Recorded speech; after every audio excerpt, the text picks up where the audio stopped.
आपके शहर की क्या दुर्दशा है देख लीजिए, यहाँ माइक भी नहीं चल रहा है। ये बिहार की दुर्दशा को दिखा रहा है। ये उसको टेंशन मत दो, घबराहट में पागल हो जाएगा। हमें यहाँ के चार को बैठ के उसको डायरेक्शन दे रहे, उसको जो समझ में आ रहा है वो भी नहीं कर पा रहा है। हटिए, अभी आप भी बैठिए, आप भाषण दे रहे हैं, बैठिए इधर चलिए। नहीं भाई तुम अपने हिसाब से ठीक कर लो, हटो उसको करने दो काम। चार आदमी उसके सर पर चढ़ गया।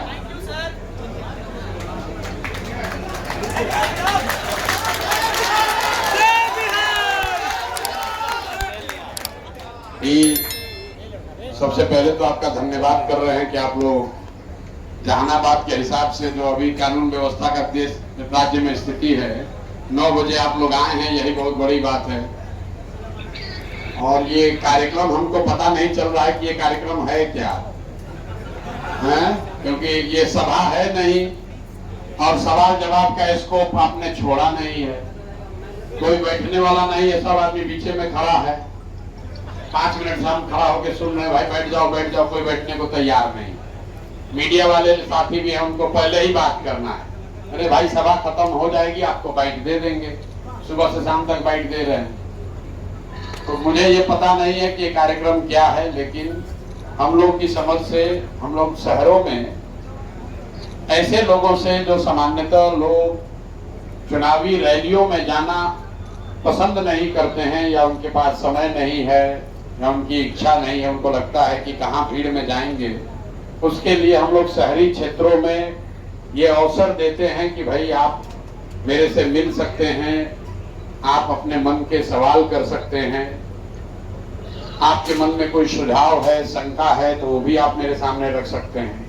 कोशिश मेरी ये रहती है कि हर शहर में ये कार्यक्रम को करें, और अभी तक यही होता रहा है कि आधा घंटा का समय मैं लोगों को देता हूं उनके सवाल को रखने के लिए, और आधे घंटे के बाद हम आधा घंटा में उसका उत्तर देते हैं। तो अगर आप लोग थोड़ा अनुशासित तरीके से इस कार्यक्रम को चलाना चाहें, तो जो आप में से वरीय साथी हैं 8-10 लोग, वो चाहें तो अपना सवाल कर सकते हैं। सवाल क्यों लेते हैं शहर में ये बता देते हैं। आप में से कोई ऐसा व्यक्ति नहीं है जिसने जन स्वराज का नाम नहीं सुना है। आप कोई गांव देहात में रहते नहीं हैं, आपके पास सोशल मीडिया है, यूट्यूब है, फेसबुक है, न्यूज है, अखबार है, आपने बहुत सारी बातें जन स्वराज के बारे में सुनी है। कुछ सुना है, कुछ नहीं सुना है। सुनने के बाद आपके मन में और 4 सवाल है, क्योंकि आप अपने आप को प्रबुद्ध बताते हैं या समझदार समझते हैं। तो आपके मन में सवाल है कि भाई प्रशांत किशोर पर भरोसा क्यों करें, जन स्वराज पर क्यों भरोसा करें, या जन स्वराज दूसरे दलों से अलग कैसे है। कुछ लोग ये भी पूछते हैं, भैया अगर आप जीत कर आ जाइएगा तो शिक्षा कैसे सुधारिएगा। कोई बीच में हल्ला करके हाथ उठा के बोल रहा था। कुछ आदमी का ये भी सवाल होगा, भैया यहाँ फैक्ट्री कैसे लगेगा, रोजगार कैसे होगा, आप पर भरोसा क्यों करें। दूसरे भी तो यही बात कह कर गए। ऐसे तमाम सवाल लोग आपस में करते हैं। तो इस तरह की जो बैठक हम लोग करने का जो पर्पस है कि आपको ये अवसर हो कि आप सीधे वो सवाल मेरे से कर सकें, और मैं अपनी क्षमता अनुसार उसका उत्तर दूंगा। अगर आपको उसके बाद संतुष्टि हो तो आप जन स्वराज से जुड़िए, और न संतुष्टि हो तो जैसे जीवन चल रहा है वैसे चलाइए, कोई जबरदस्ती तो है नहीं।